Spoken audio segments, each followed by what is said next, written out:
Congratulations! You got the WIP kit from the Tangled Ball and you are going to learn to knit. I'm already so proud of you.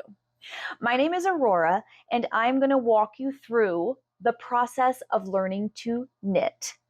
You have already done the hard part, which is deciding to go on this journey, and I'm going to be here with you every step of the way to help you troubleshoot.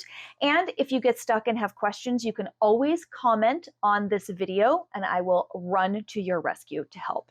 So let's get right into it. We're going to talk about the tools that came in your kit that you're going to use right away, which is your yarn and needles. Let's take a look. First, you have 2 skeins of yarn, and I say skeins because they don't come in balls. They just come in this skein format, and I'm going to show you how to turn this into a ball here shortly so that you can actually knit with it. The other thing we're going to use right away are these needles. These are circular needles. We're going to get you started off on the right foot with circular needles instead of straight needles. And as we go along, we will get into why these are better, in my opinion, than the straight needles to begin with. So the first thing we need to talk about is what we're exactly making here. We are starting very, very simple with a little square, and it looks like this.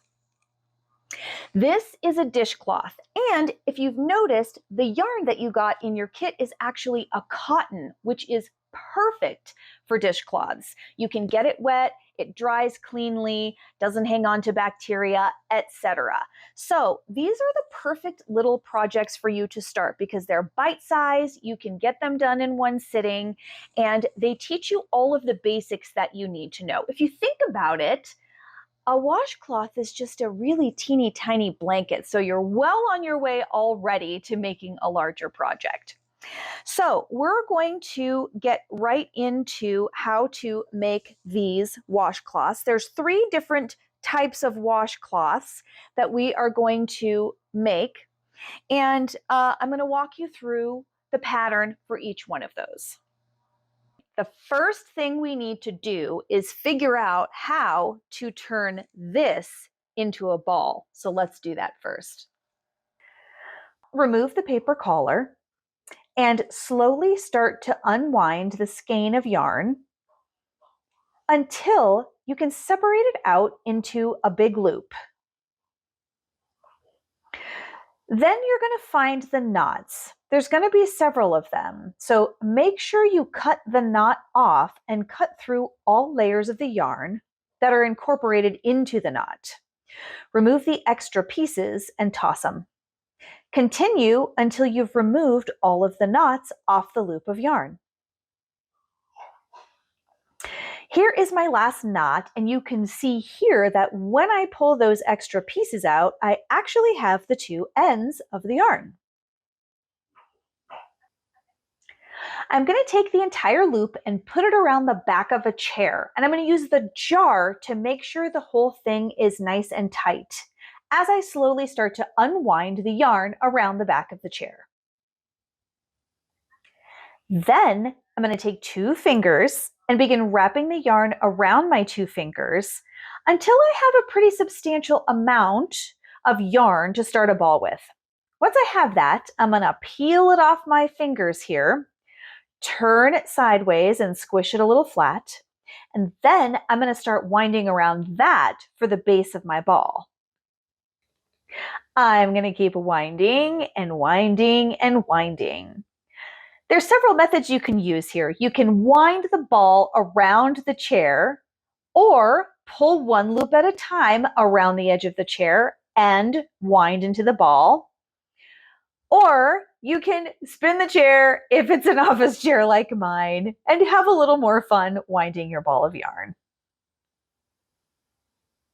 Whew. All right. That was a lot of work, but I have a ball and I'm ready to knit. Now, don't worry. If you start knitting, there is a whole other way that you can wind yarn, and it is way faster than this. Take a look at this clip.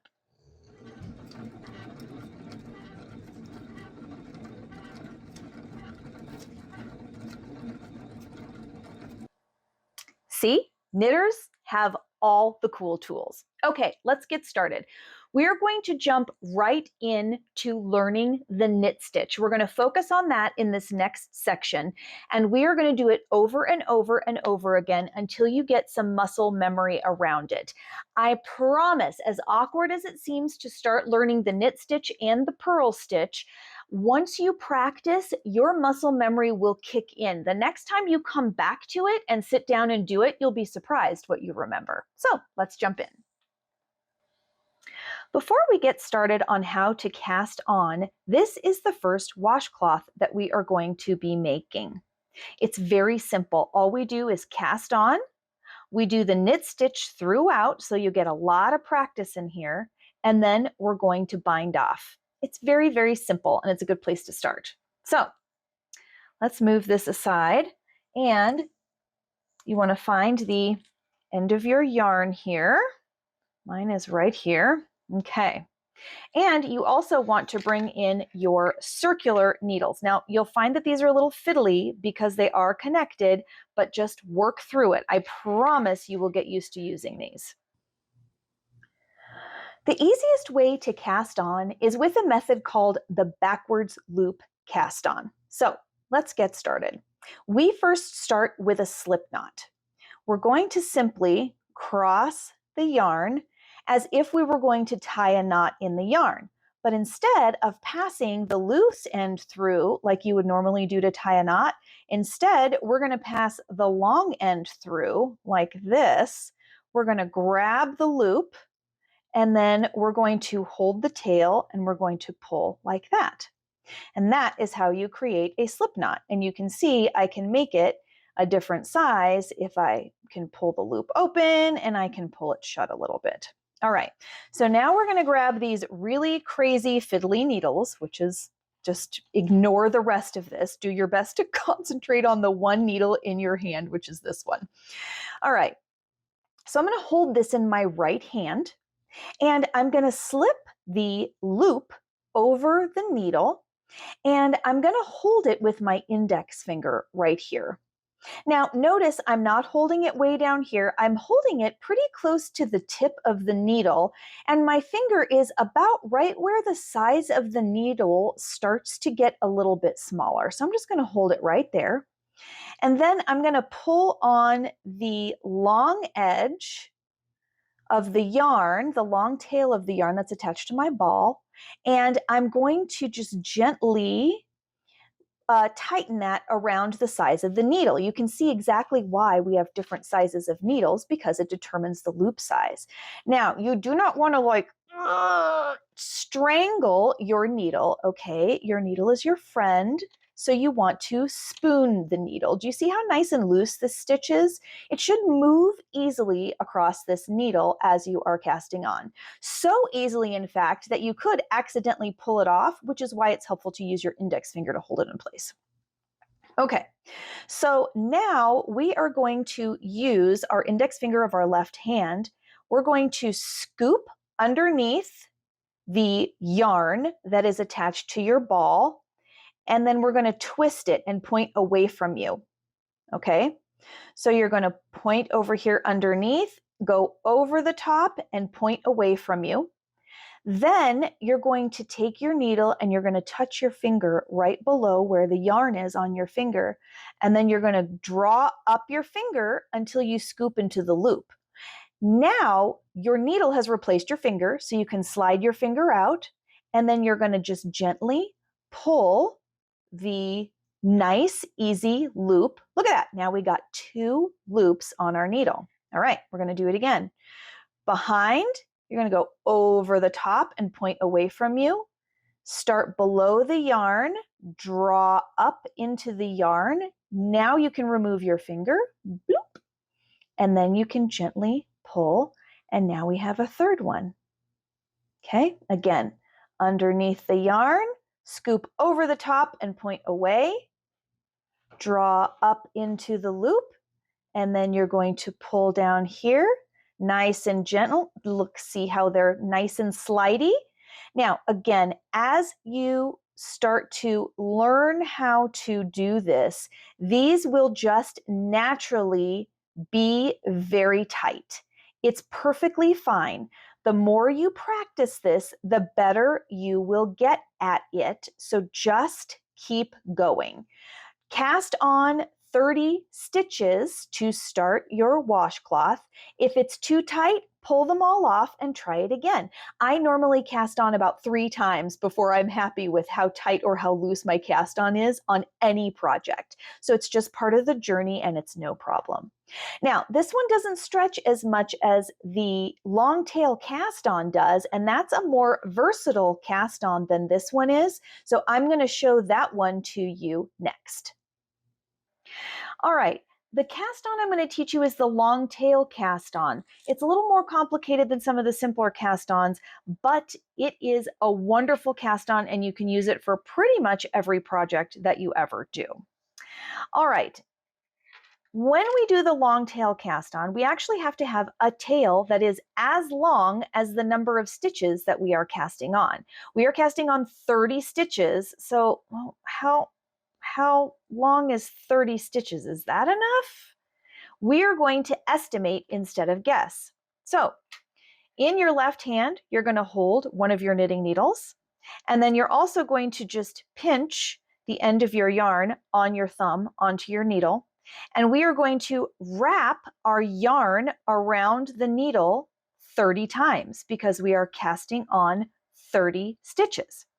1, 2, 3, 4, 5, 6, 7, 8, 9, 10. Okay, well, I'm out of space, but here's what's cool. Now we know exactly how much yarn we need for 10 stitches. So I'm just going to pinch this spot right here in my right hand, and then I'm going to let go of everything else, and I'm going to pull, and this is enough for 10 stitches with a little extra because you remember we had a little tail here. All right, so now I'm just going to fold it in half, and this is enough for 20 stitches. And then I'm going to go one more time like this, and this is enough for 30 stitches right here. So I'm going to pinch right here, and then I'm going to unwind my tail, and now I have a tail that is enough for 30 stitches.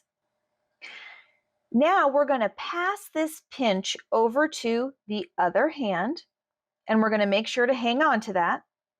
And now we're going to take our knitting needle and we're going to hold it in our right hand instead of our left hand. Okay? We're going to hold it just like this. I want you to use your index finger to put it near where the needle starts to change size right there. Okay? I still have my piece of yarn pinched right here. I'm going to slip it over the needle and I'm going to hold it like this in that hand. And now my left hand is free to perform the cast on. All right, this is a lot of steps, so just hang on, and I promise you'll get through it with a little bit of muscle memory and some practice.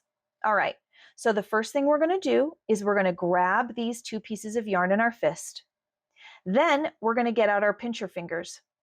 We're going to take our pincher fingers and we're going to open them and move them to the other side of the yarn and pinch them.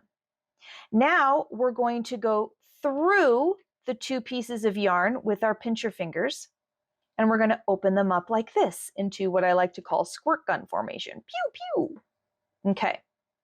So now that we're in squirt gun formation, we are going to turn our palm face up. So now you have like this little slingshot situation that's going on with your yarn, okay? You have the 2 end pieces kind of coming out of the bottom of your palm, and you have this weird little slingshot going on. All right, so here's what we're going to do. We are going to use our knitting needle, and we're going to start below the loop on the thumb. You're going to touch the knuckle where your thumb meets your hand, and then you're going to draw up the thumb as if your needle was a pen to the tip of your thumb, just like that, okay? Hint, hint, we got in the loop. See how tricky that is? Okay. Now we are going to swivel our pen over to our finger, and we're going to touch our finger above the yarn, And now we're going to draw a line down our finger, and then we're going to swoop like this to catch the yarn over there. Now we're going to come back to our thumb, and we're going to touch our thumb with our needle, which is, we're pretending it's a pen, and we're going to draw down back to the base of our knuckle from whence we started. And if you notice, that has actually taken the piece of yarn that we caught from our finger and it's pulled it through this loop. Now I'm going to just gently take my thumb out of this loop and let it fly. Oh my gosh, don't be scared. It's just going to hang out behind the needle here. Now I'm going to take this thumb and I'm going to grab this piece of yarn in the front, and I'm going to slowly pull it until I get back into squirt gun formation, just like that. Check that out. Now we have 2 stitches that we've cast on because the first one was draped over the needle and it was there to begin with, and then we've just added a second. So now we are back in squirt gun formation. So now what we do is we turn our palm up and we start again. Now at this point you might have just lost it, or your fingers are cramping up and you need a minute. So it's completely fine. We still have 2 stitches on there, and we're just going to start over again with the steps. Make a fist around the yarn. Get out your pincher fingers, move them to the other side of the yarn, wiggle them through the yarn like that, and then squirt gun formation, palm face up. Start at the base of the thumb and draw up. Come over to the finger and draw down, going under the yarn, scooping into between the fingers. Touch the top of the thumb, draw down, which gets you out the loop the way you originally came into it. Let that loop fly, and then you're going to grab this loop in the front, and as you go back to squirt gun formation, you will get a stitch on here. And I like to just wiggle back and forth a little bit. See how these travel nicely on the needle? We do not want them to strangle the needle. No, no. They should be nice and loose. Now, the first time you do this, these are going to be really tight, and that's fine. Let's just do this for a few minutes, and then you can pull it off and start again and practice. We are in squirt gun formation, so all we have to do is turn our palm up, okay? We're going to draw up the thumb, down the finger, down the thumb, pull, palm up the thumb, down the finger, down the thumb, pull. So here's what your mantra is going to be. Okay, see, now I lost it. So I'm going to go like this and like this and like this and through and squirt gun, up, down, down, pull, up, down, down, pull, up, down, down, pull. And then as you get better at it, you'll kind of understand that really all you're doing is sticking the needle into the loop in the thumb, grabbing this and pulling it through. See that? But until you get there, and until you get the muscle memory, and until you start understanding exactly what you're doing, just go one step at a time. Yarn in a fist, pinch your fingers, move them to the opposite side of the yarn, put them through, squirt gun formation, up, down, down, pull, up, down, down, pull, until you count 30 stitches. So I have a ways to go, so I'm going to keep going.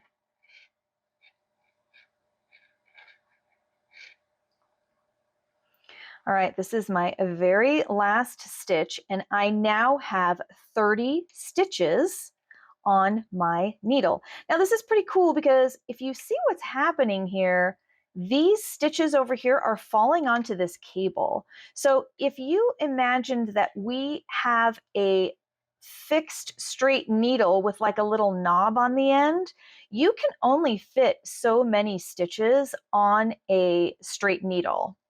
But which means a blanket would be pretty much impossible to do, right? Because you'd have to cast on, like 300 stitches or something crazy for a blanket, and they wouldn't fit on here. But you can get these cables in many, many, many different sizes so that all of the extra stitches of your blanket fall down onto this cable and they just stay there until you slide them back up onto the needle when you're ready to knit them. So these are a wonderful tool for knitting. All right, we're going to learn how to do the knit stitch. So we're going to turn this over and we are going to put all of this in our left hand. Now we are going to grab the second needle, and we're finally going to use this guy, and we're going to keep the blank needle in our right hand. All right, we're going to learn to perform the knit stitch. Okay, so do you remember when you drew up your thumb to get into the stitch? This is going to be the exact same thing. We're going to pretend like this is a pen, and we're going to draw up into the first stitch just like this. So you have two needles, underneath one stitch. Then you're going to make an X with the bare needle behind. See, now you won't forget. All right, now what I'm going to do is I'm going to kind of hold this needle here with my left hand so that my right hand is free to grab the yarn that is coming off of my ball. Please do not accidentally grab the tail. Now, in this case, my tail is short, so I can easily identify it, but a lot of times your tail is quite a bit longer than you intended it to be, so just double check before you start knitting. All right, so I have the correct yarn. So here's what I'm going to do. I'm going to take this yarn and I'm going to swing it behind the needles over here to the left side. Then I'm going to bring it between both of the needles back over to the right. So I'm just going to go like this. So what I end up doing is wrapping it around that back needle, just like that. Okay? So now here's kind of the tricky part. I'm going to try to hold some tension on this yarn while I also grab onto my needle. I like to use my index finger just to kind of hold this loop in place so it doesn't go flying off the end of the needle. And then again, pretending that this is a pen, I'm going to draw down the needle like this until I scoop under the stitch I came into. And I'm just going to wiggle that needle through, okay? And then this stitch has been worked so it can come off of this needle. So you can get it a little closer and just kind of like fling it off the edge like that. Okay, now I'm going to take my yarn and I'm going to tighten this stitch just a little bit because this stitch has been worked and now it's time for the second one. Okay, so again, we're going to work just this one stitch. Ignore all the stitches below it. You're going to draw up to get into the stitch, make an X, take the yarn, hold it to your right, swing it behind the needles to the left, and then as you're coming back over to the right, put it between the needles, just like that. Now, here's the tough part. Kind of hold everything in place, go nice and slow. Now, remember, see how I can move my needle up and down here? Okay, you have control of this. There's a lot of things going on, but this is where you can slide and get a little bit of if your needle is too long, obviously it's not going to fit under there. So you kind of want to slide this to the end of the needle. And then you're going to pretend like it's a pen and you're going to touch this needle with, you're going to use the right needle to touch the left needle. Draw down until you draw all the way under that stitch. Push your needle through and then you can fling it off the edge like that. Okay, now as you get going, you'll be able to lift that stitch off this needle instead of pushing it with your finger once you get into a rhythm. The first row is a little bit difficult because again, these are probably pretty tight for you. All right, so we're going to draw up. We have two needles in one stitch. The needles are pointing in the same direction. X, swing it around the back to wrap around the back needle. We're going to draw down the needle and under this stitch and then we're gonna lift it off. So this is my favorite little mantra you're gonna say, all right? So first of all, you're gonna stab it, then you're gonna strangle it, meaning the back needle, then you're gonna scoop out its guts, and then you're gonna throw it off a cliff. Let me show this to you again. This is great. All right. So you're going to stab it. You're going to strangle it. You're going to scoop out its guts, and you're going to throw it off a cliff. Okay? Stab it. Strangle it. Scoop out its guts. Throw it off a cliff. You are going to do this to every stitch until you get to the very last one.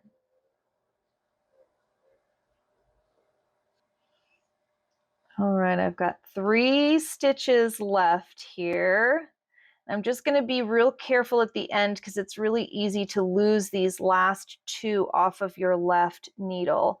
So you notice that I'm kind of using my thumb over here to hold this in place so I can get the very last one, stab it, strangle it, scoop out its guts, throw it off a cliff, and boom, I'm done. I've successfully completed my first row. This is awesome. Okay, so guess what? We're going to do it again. We're just going to flip this guy over so that you're holding the needle in your left hand.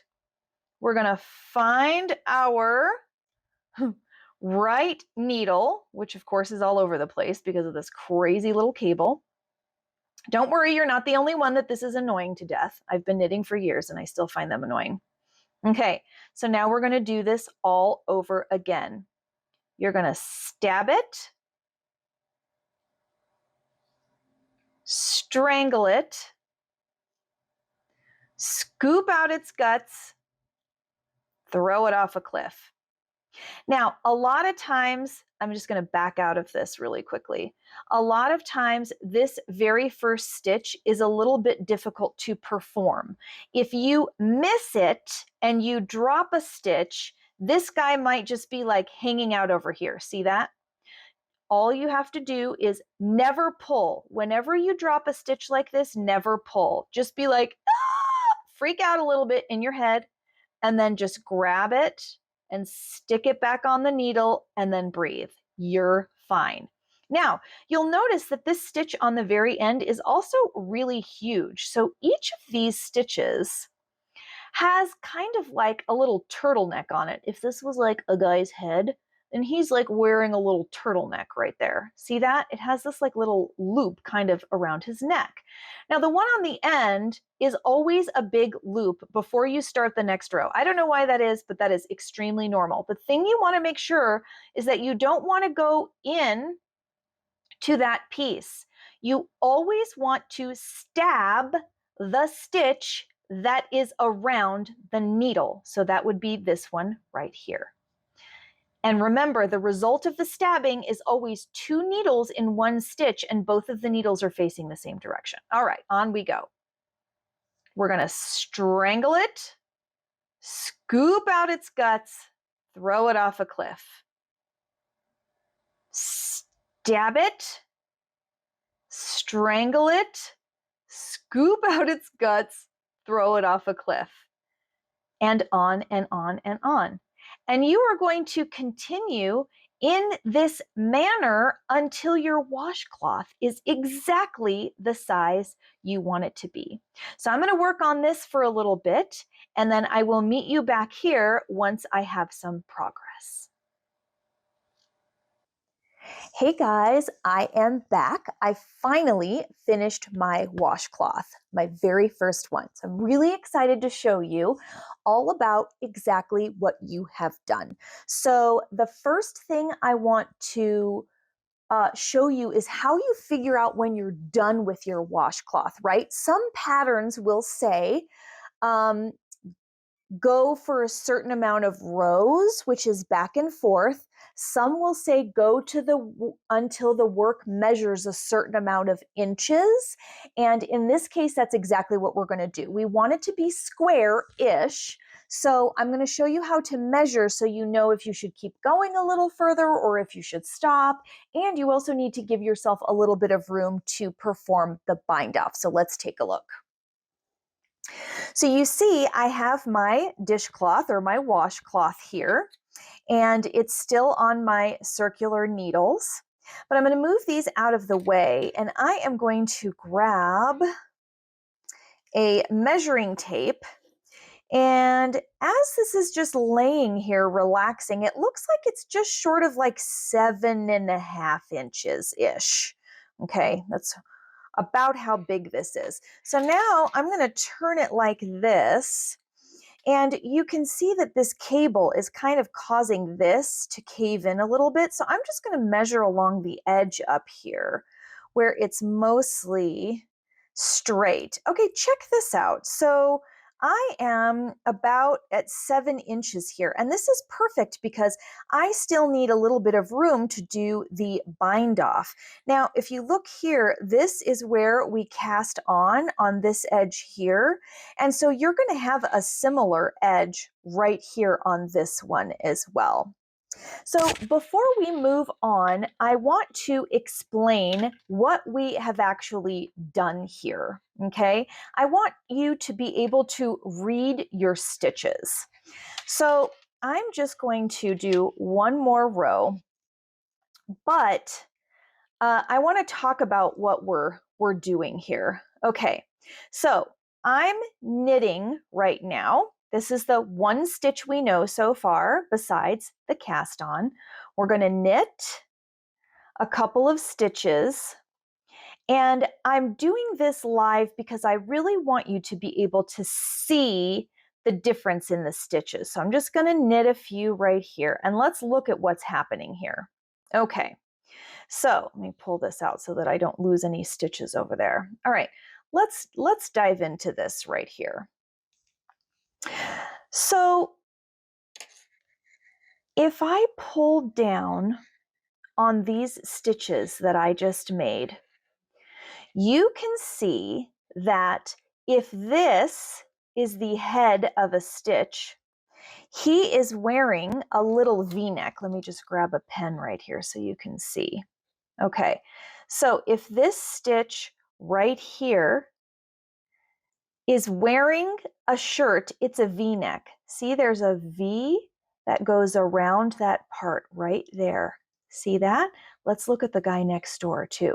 Now you have to pull down because if you look right here, there's a turtleneck on the row below. This little piece that goes across, I like to call that a turtleneck. But really, if I put my fingernail on the turtleneck and I pull down on this guy here, this third stitch right there, you'll notice that right above my fingernail, there are two pieces that go behind his head a little bit right there, okay? That makes the little V-neck. So there's one strand there, one strand there, okay? So this makes, when you knit, it makes a V-neck on the front of the work. And this is what I mean by the front of the work. If I shove this needle in here again, okay, this is the front of the work right now because it's facing me. So when I knit a stitch, it makes a V-neck on the front, but it does something different on the back. So let's turn it over. And if you look at these, this is a lot easier to see on this side. If I pull this turtleneck down, there's nothing underneath that. So this knit stitch makes a V-neck on the front and a turtleneck on the back. This is very important information because this is the whole point of having a purl stitch. So if a knit stitch makes a V-neck on the front and a turtleneck on the back, a purl stitch is a mirror image. It's exactly the opposite. It makes a turtleneck on the front and a V-neck on the back. And we'll get into that in the next section. But for now, we need to learn how to do a bind off. And I'm going to show you two methods to do a bind off. I'm going to show you the very simple way to do it, which is just your standard bind off, but it can be a little bit tight if you don't perform it properly. One of my other favorite ones is called a decrease bind off, and I'll show you how to do that one as well. Here is how you perform a standard bind off. This acts a little bit like leapfrog. So I need 2 stitches to work with when I'm doing this particular bind off. So I'm going to go ahead and knit 2 stitches. Okay. So far we know exactly what we're doing. We're all about the knit stitch right now. But now we're going to play leapfrog. Now that we have 2 stitches, we're going to take this first stitch that we did, and we're going to pull it over the top of the second stitch we did, but also we're going to pull it off the end of the needle. All right. So this guy right here is our frog. Let's pretend he's a frog and he's on the leash. Okay. So I have him on the leash. I don't want him to go anywhere. This guy is going to leap the frog. All right. So I'm going to grab this guy with my left needle. I'm going to hang on to my frog with the leash. See how I kind of have a little bit of control over him? I'm going to be very careful here. I have a lot of tension on this piece of yarn right here. Notice I'm getting really close to the tip, so I'm going to be really careful. And I'm just going to slide that stitch off the end of the needle and over the frog. So now my frog remains. All right, great. Now we're going to play leapfrog again, but we need another stitch. So let's knit another one. Okay, now this guy's our frog on our leash. So I'm going to hold him a little bit firm. I'm going to grab this guy and I'm going to pull him off the end like this and drop him. Okay, and I want to make sure this stitch right here stays nice and loose. Notice I can kind of control how tight this is by the stitch size that I make. Okay, so I need another stitch. So I'm going to grab one. Right here is where I can control how big or how small these get. So this is really important when you perform this particular bind off, because you do not want your bind off to pucker. So I'm just going to go a little ways here in this leapfrog fashion and show you what it looks like. Okay.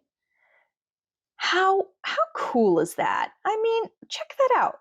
You're getting an edge here now. This is great. All right, so now I'm going to show you what it looks like if you do it too tight. Now, it is very important that you know that your knitting is going to be way too tight as you begin to learn to knit. Don't worry about it though, because as your brain starts to learn from how tight things are, it will naturally loosen them the next go round. It's not really something that you have to pay attention to. You just have to trust your muscle memory to adjust for you. So again, if your tension is too tight, don't worry about it. After you make a few dishcloths, then you'll get the hang of it, and so will your body, and your tension will naturally adjust. So that means that practice makes perfect. So just keep going. All right, so now I've made this a little bit tight. Can you see how over here it's laying nice and flat, but over here I have like a pucker in it? It's difficult to see on camera here, but you can see this is just way too tight in here, and it's pulling and it's starting to curve up this end because it's pulling so tight. So just remember, it's really easy to back out of this, okay? So I'm going to show you how to back out of this. You're going to pull this, okay? And once you pull, see how you've got some loops here? Just very carefully take your left needle and scoop the loop, just like this. You want to go into that stitch from front to back. So just pull a little out and go into that stitch from front to back. Pull it out, move this guy out of the way. There's a loop right there. Just go in from front to back, pick him up. Pull this guy out, move him over. Here's your loop, front to back, just like this. So I'm actually going to continue in this manner until I get all the way back to the beginning, and then I'm going to show you the decrease bind off. Now I'm going to show you how to perform the decrease bind off. I find that it matches with the long tail cast on quite a bit better than your standard beginner bind off. All right, so we're going to start with knitting one stitch. Once you have knit one stitch, you're actually just going to pass it right back to this other needle, okay? So I'm just going to take my needle on the left and I'm going to scoop underneath this one and then I'm just going to move it over. That's it. That's all there is to it. Okay, so now we're going to do three very unusual things. So just hang on for the ride. I promise you'll get this. We, instead of going into the stitch like this, like we usually do for knitting, we're going to go in the opposite direction, okay? And you're going to become a little more familiar with this when we purl, because remember, it's a mirror image. Woo! All right, so we're going in the opposite direction, but instead, I want to scoop up 2 stitches, just like this. But the next thing I want to do, the third thing, is to put this needle in the back. So I'm going to just sort of swing the tip of my right needle behind the left needle over here. Okay, so I am the wrong way in 2 stitches. Okay, and my right needle is behind my left needle. Now I'm going to perform the yarn over, which is the strangle part. We know the strangle part, so we're going to strangle. And then we're going to scoop out its guts, but we're going to scoop upwards like this. This is the opposite way. We've been scooping out the guts downwards. Now we're scooping out the guts upwards. And this time we're going to throw 2 off the cliff. All right. Now we have to take this stitch we just worked, throw it back over here, and start again. We're going to stab 2, but we're going to stab them through the back.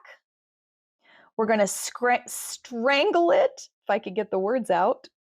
We're going to scoop its guts upward, and then we're going to throw 2 off a cliff, and then we're going to pass this direction. Stab 2, strangle them both, scoop the guts out upward, throw those 2 off the cliff. Pass this one back over here. So right before you start the stabbing, this needle should be bare. There should be nothing on it. All right, so stabbing 2, but we want to stab through the back like this. So the right needle is behind, strangle, scoop up, throw them off. Pass it over, start again.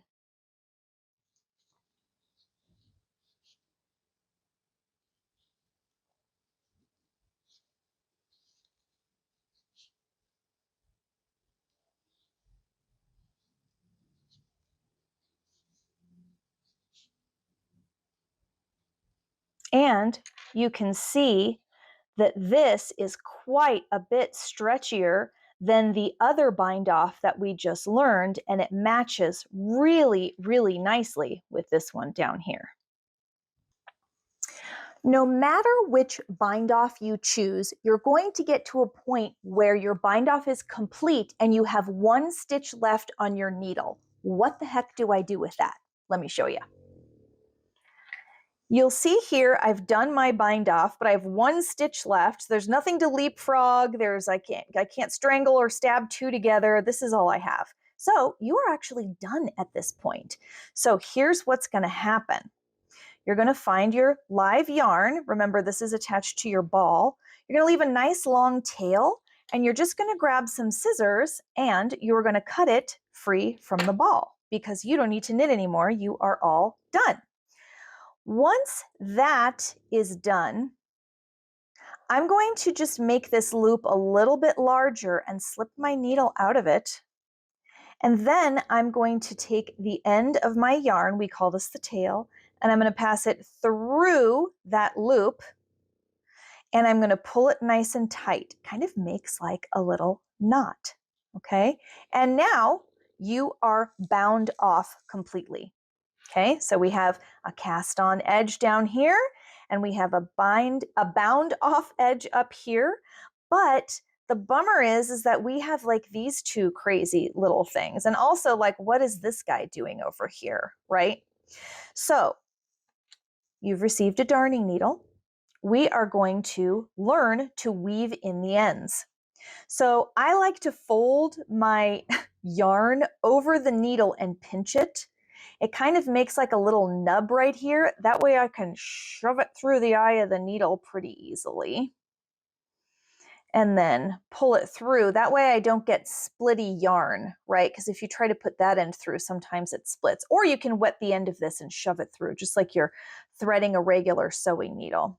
Okay, so there's a whole bunch of different methods for weaving in the ends, okay? You could simply just bury the needle in and out of here, in and out of here, like this, and then pull the end through. And you'll notice that when you pull it, that little nub on the end kind of tightens up right there, so it doesn't look so bad. Now, you'll notice that this edge is kind of wonky here, but we haven't even talked about blocking yet. We'll do that next. But the other thing you can do if you want a challenge is you can try to trace the yarn, okay? Now, I have one solid color, so it's a little bit difficult to see, but if you look here, this piece of yarn here, try to get real close up. This piece of yarn comes up here and it goes like this, and then it comes back up and it goes like this, and then it comes back up. So it kind of makes this wave pattern across.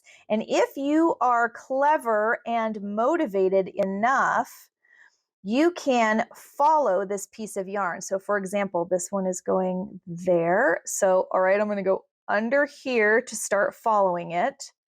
And now it goes under these two. Okay, great. And then now this piece of yarn goes up into this loop. All right, so I'll follow. And then it goes down into this loop. Okay, here we go.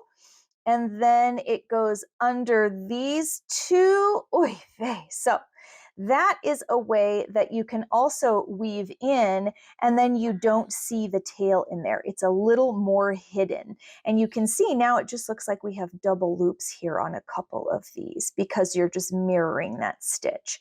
So that is how you are going to weave in your tail from both the cast on and the bind off.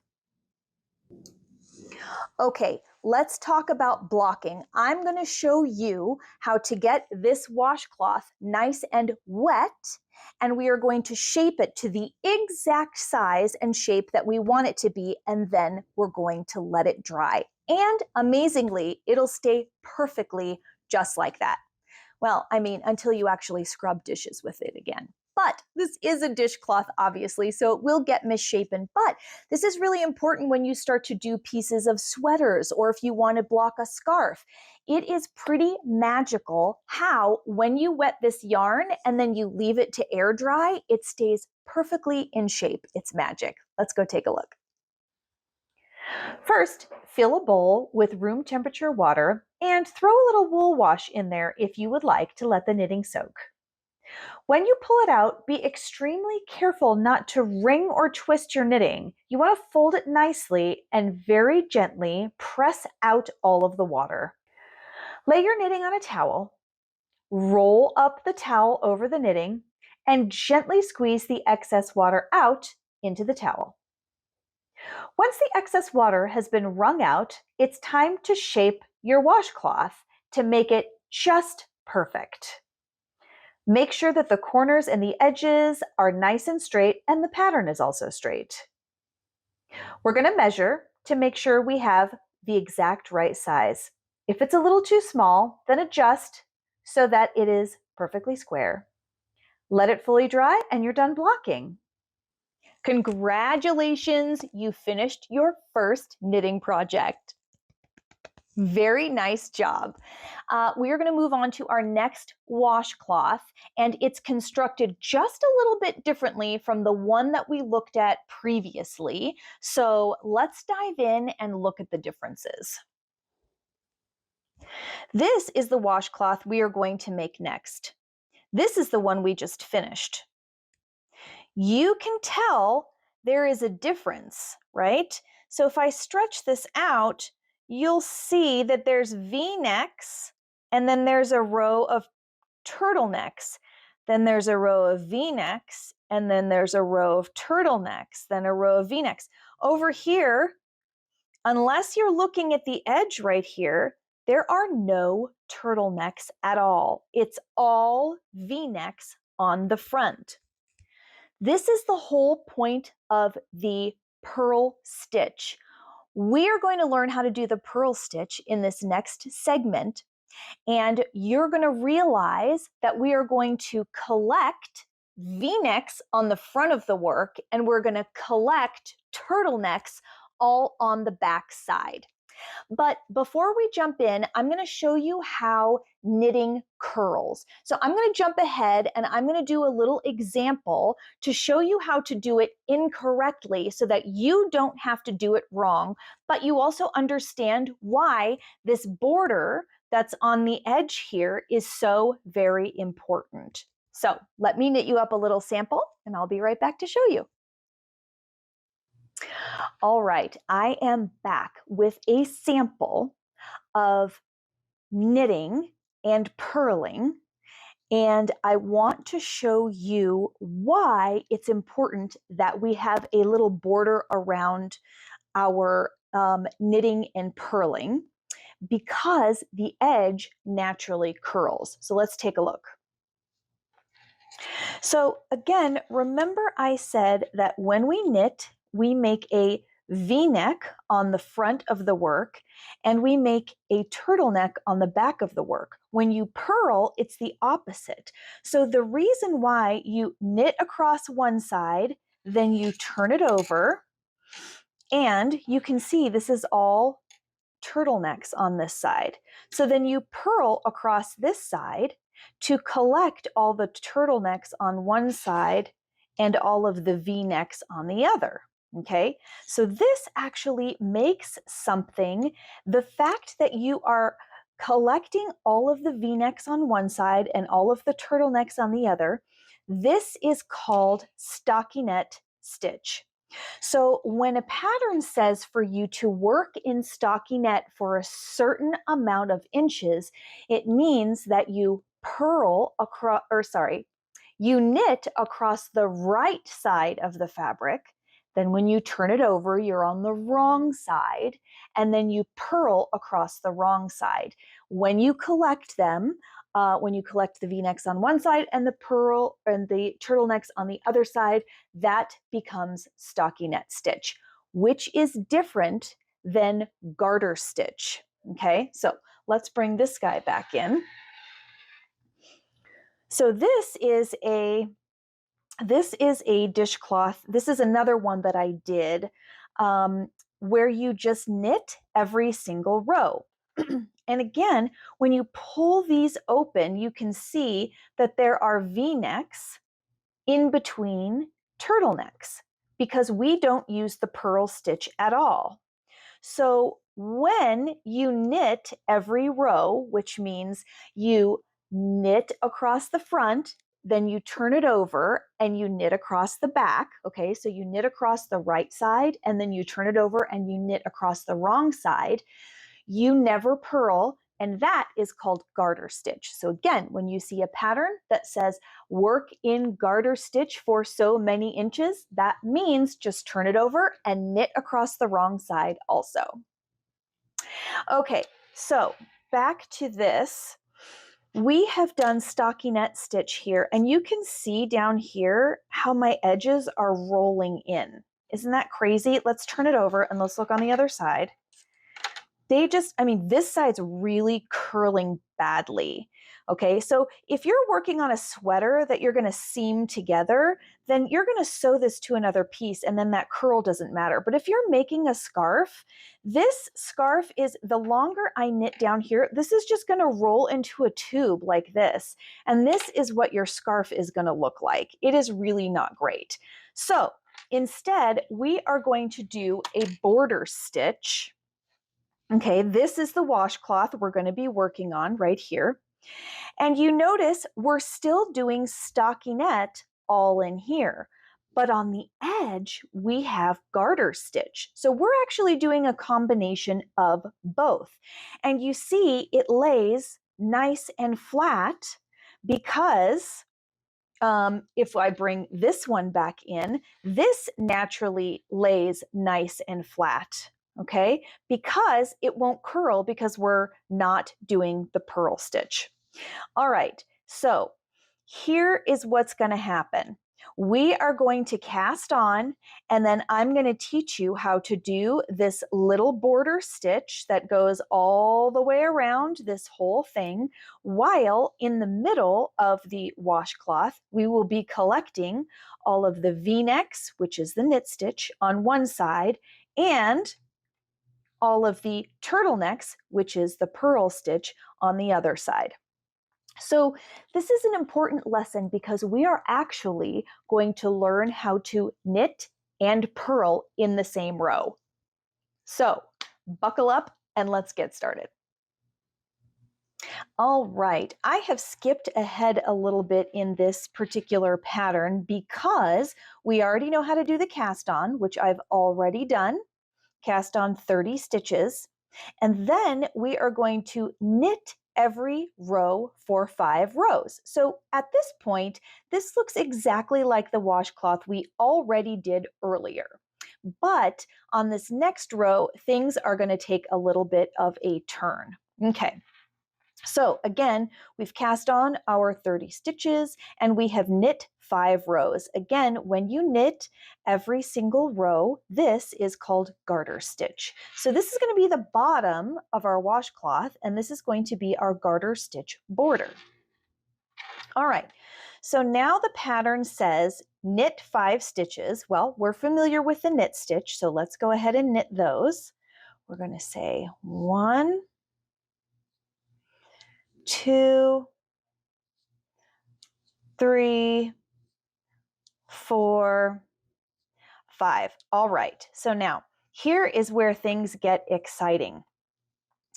First of all, we are going to switch from knitting to purling in the same row, okay? So when you're purling, because you have it turned over like this, your yarn is in the front of the work. It's facing you. See that when you're doing a purl?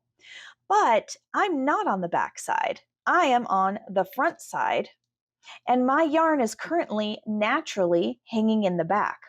So I have to bring it to the front, okay? So I'm going to separate my needles so there's a space, and I'm going to pretend like I'm kicking a field goal. You just go right in between the needles and bring it to the front. That's all there is to it. Okay, so we're going to do the same thing we did with the knit stitch, but it's going to be opposite. So remember, the knit stitch, let me just demonstrate one more. You're going to draw up the needle, right? So that your needles are facing the same direction. You're going to make a crisscross. You're going to strangle the back needle. You're going to scoop its guts forward, and then you're going to throw it off a cliff, just like that. Okay, I'm going to undo this stitch because I've already got my 5. 1, 2, 3, 4, 5. So I'm going to bring my yarn to the front, and we're going to do a purl stitch, which is diving into the stitch like this so that the needles are pointed in the opposite direction. You know what's also opposite? The bare needle is no longer behind. This needle on the right is now in the front. Do you see that? Again, this is a knit stitch. You draw up into the stitch and you put the right needle behind. Now we're doing the opposite. We're going to dive down into the stitch and the right needle is in the front. Okay, so we've stabbed it. We're still going to strangle it. Okay, so we're just going to wrap the same direction around the front needle. We're still going to scoop out its guts, but we're going to scoop. See, this is the stitch we just went into. We're going to start underneath it and we're going to scoop out the guts upward like this. And then the throw it off the cliff is still the same, whoosh, just like that.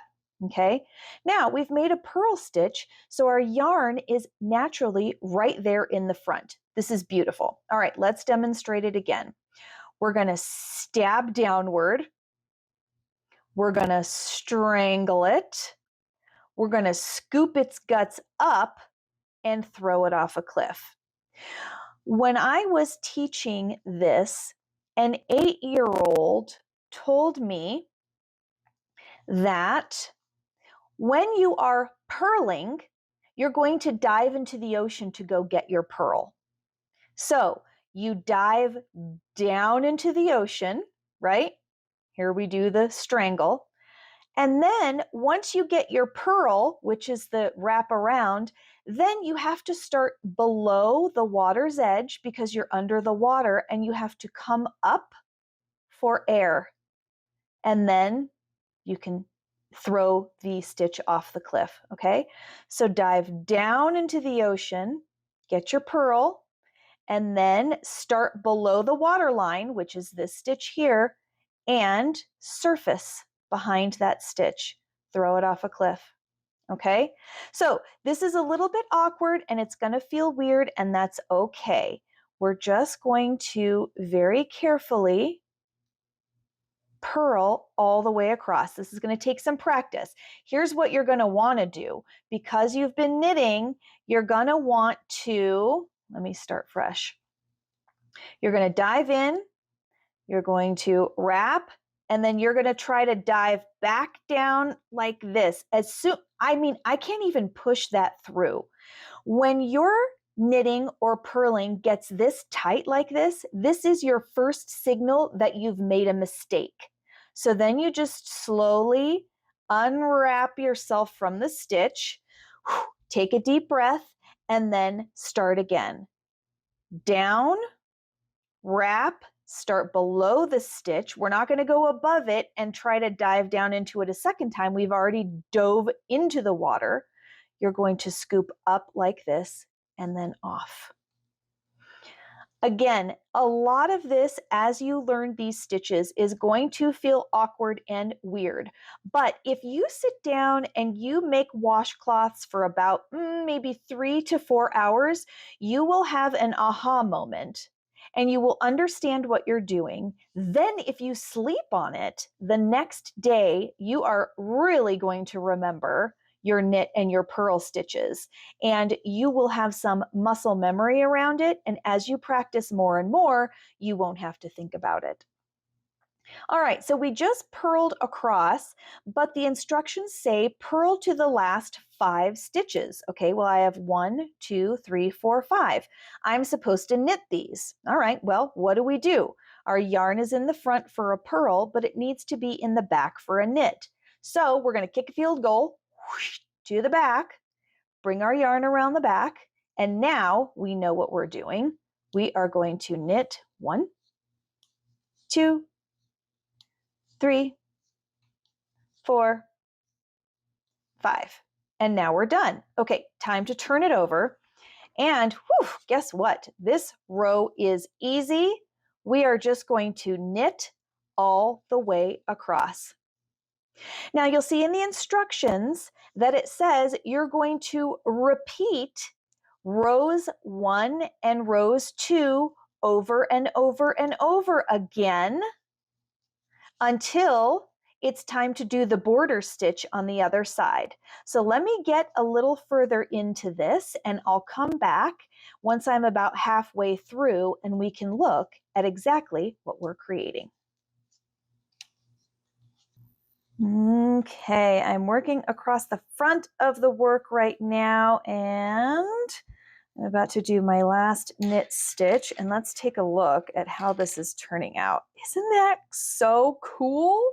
All right, so we have our little bit of garter stitch over here, and you notice that this is not curling at all. It's laying nice and flat, and we're collecting all of the V-necks on the front and all of the turtlenecks on the back side for stockinette stitch right in the middle. Now, if you think about this, this is exactly what happens with a blanket, just on a much, much, much bigger scale. See, so you're already learning skills to start a much bigger project. Okay, so inevitably, as you start to follow a pattern, meaning it's not just easy knitting every single row and then you knit to the end and turn it over and knit to the end, we're actually following a pattern now. So this is where mistakes are introduced because somebody comes in the room, we put it down, we don't remember where we left off, or we're just simply not paying attention, which is pretty much my problem all the time. So I'm going to show you how to back out of a mistake so that you don't have to rip the whole thing out and start fresh. All right, you can see I'm working on washcloth number 2 here, and I have made a pretty glaring mistake. If you remember, I'm supposed to be collecting all the V-necks on the front, but what is happening right here? Oh my gosh, I was not paying attention, and I did a row of purl stitches, which are the turtlenecks. Now, you can rip all of this off your needles and pull it all out if you would like, or you can do what we lovingly call tinking. Tink is the word knit spelled backwards because you actually knit in reverse, because you unknit. Pretty funny, right? So I'm going to show you how to tink out of this. So because we're working backwards, usually you start knitting like this. So we're going to do the opposite. We're going to turn this around and we are going to start undoing the stitches. Okay. So you can see where this is the live yarn that's attached to my ball. You can see that it's going through a stitch right there. You see, if I put some pressure on it and I pull, you can see the loop that yarn goes under. Okay, so now that I've identified that loop and I've made it a little bit large even because I'm pulling on it, I'm going to take my left needle and I'm going to stick it straight through from front to back, and I'm going to catch that loop. Then I can throw this one off a cliff. Okay, so tinking is a little bit easier because it's basically just stabbing and throwing off a cliff. So it's a lot easier. All right, so we've identified that this is our live yarn. It's going under this loop right there. So from front to back, I want to stab that loop. Then I can throw the stitch on the right off the cliff. See that? So these are being saved each time, and I'm just carefully picking out every stitch. All right, so again, we're going to kind of pull. I'm going to use my index finger to lift, and I'm going to use this to kind of pull the work a little bit. You can see the yarn goes underneath this loop. So this is the loop I want to save. So I'm just going to duck underneath it and stab it. And then I can throw that off a cliff. And we are just going to work in this manner,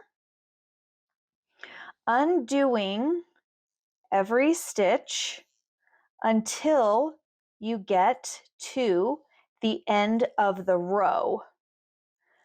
And then, because my mistake is down a few rows, I'm going to be doing this for a while. Now, I understand that this can definitely be frustrating, and especially when you're learning, you will find that you will need to use this skill more often than you really would like. But this is an important skill to have. Tinking is just as important as knitting, especially because you just spent so much time casting on, knitting your 5 border stitches, and then starting the pattern. And then, of course, you have to turn around and, undo what you've just done. So I can totally agree that that can be extremely frustrating, but it's all about the zen of knitting, and this just really adds to it because it's part of it. All right, so I'm getting to the end of this row. I've tinked out nearly this entire row. I have this stitch and then one more right here. Okay, so I am now done. Let's turn it over. Did I get to my mistake yet? Nope, it's still there. So that means I'm going to take out one more row. So again, I'm going to have the bare needle on the left this time, and I'm going to hold the yarn in my right hand. I'm going to pull it open. I'm going to find which loop to catch, and I'm just going to keep going in this manner until I have caught all my mistakes, and then I'm going to turn around and keep going the correct direction.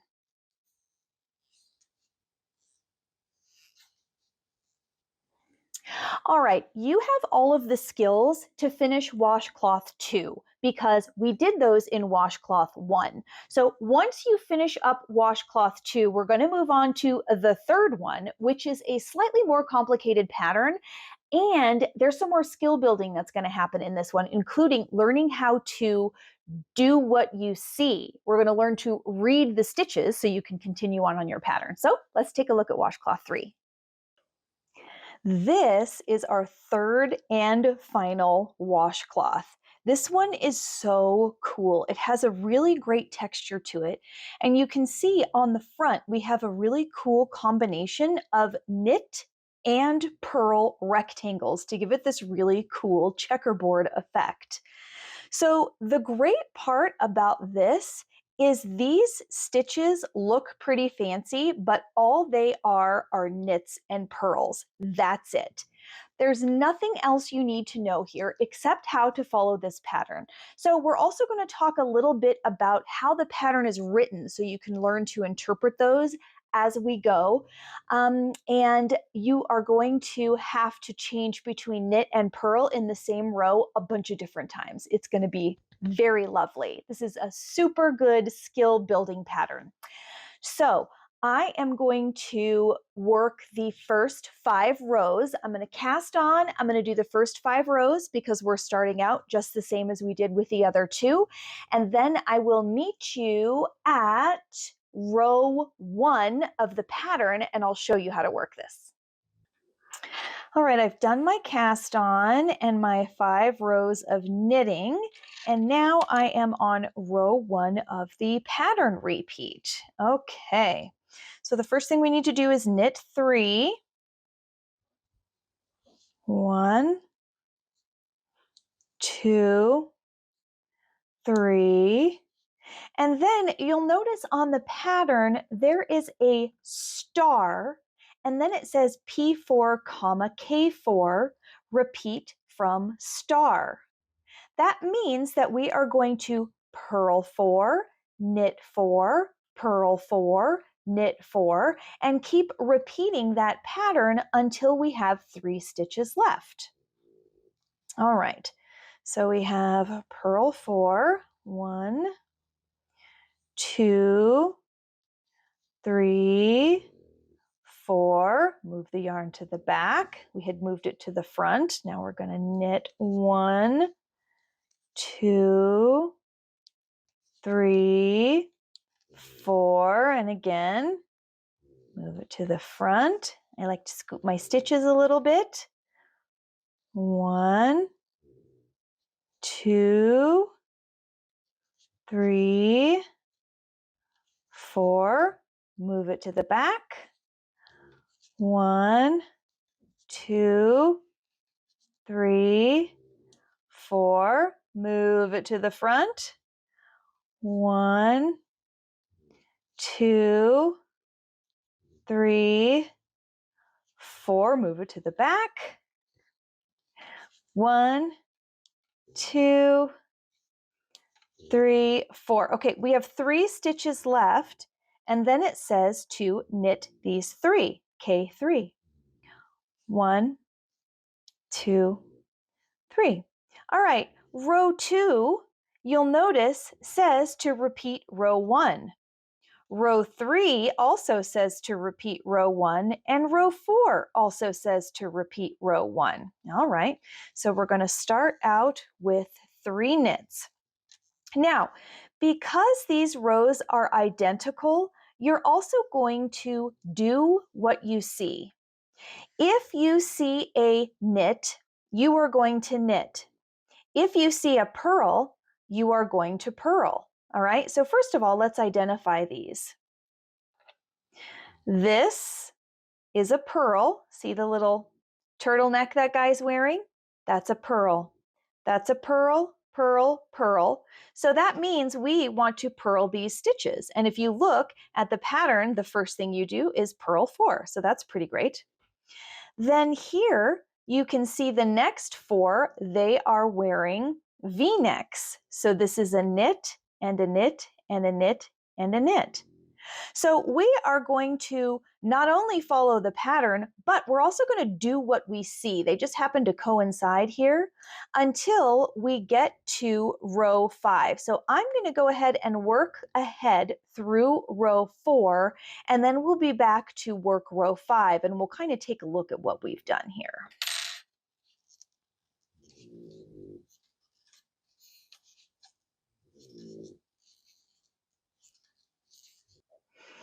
All right, I'm on my last knit 3, and then let's take a look here at what we did.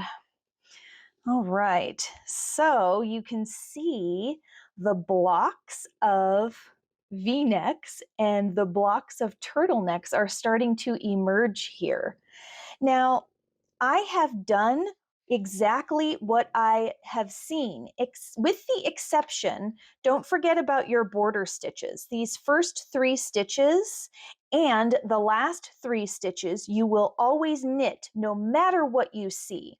But these, the reason why you're knitting when you see a knit is so that you group them all together, and you purl when you see a purl to group those all together as well. Now, if you look carefully here, we can kind of count the rows. It's easiest to count them on what we call a purl ridge. So you can see that there is 1, 2, 3, 4 purl ridges. So we know we've done 4 rows here. Now we are actually going to do the opposite of what we see in this case, because we want a checkerboard pattern. So when we see a purl, we want to knit. When we see a knit, we want to purl. Let's get started. Remember, you have your border stitches, so you always want to start with 3. 1, 2, 3, and then let's see, I see purls now, so I want to knit. Now, remember, your pattern also says the same thing, but this is what makes knitting so great for TV watching, for example, because you don't have to stop and refer to your pattern all the time. You know that you are now going to do this for 4 rows. You know how to count the rows, and you also know how to read your knitting so you can tell what stitch you're supposed to do next. This will make your knitting experience so much better. Now that you know how to follow this pattern, you're home free. All you have to do is finish it until you have 8 rows of checkerboard, and then you are all set. You can do your final 5 rows of knitting, and then you can bind off. So exciting. So there are also 2 other patterns that we're including in your packet. One of them is a seed stitch, and one of them is ribbing. These are 2 very important stitches that you will see quite a bit in your knitting career. And it's great because both of these, you actually have to knit 1 stitch, purl another stitch, knit a stitch, purl a stitch, knit a stitch, purl a stitch. So you are constantly having to move the yarn from front to back. That is very good practice for muscle memory while you're doing this. So in the seed stitch, they're actually opposite of each other, so it makes a teeny tiny little checkerboard with your knit ones and your purl ones. And then the ribbing, they're actually collected in rows, which is really helpful because you'll find that ribbing will be on the bottom of a lot of sweater hems and the cuffs of sleeves and that sort of thing. Ooh, also on the brim of hats. So congratulations to you for taking this course and for getting your first knit kit. I have no doubt that you are going to absolutely kill it in your knitting career. Don't forget, if you have any questions, please just comment on this video and we will be happy to give you all the support you need. We really want you to love doing this. Thank you so much for joining me, and we'll see you in the next kit.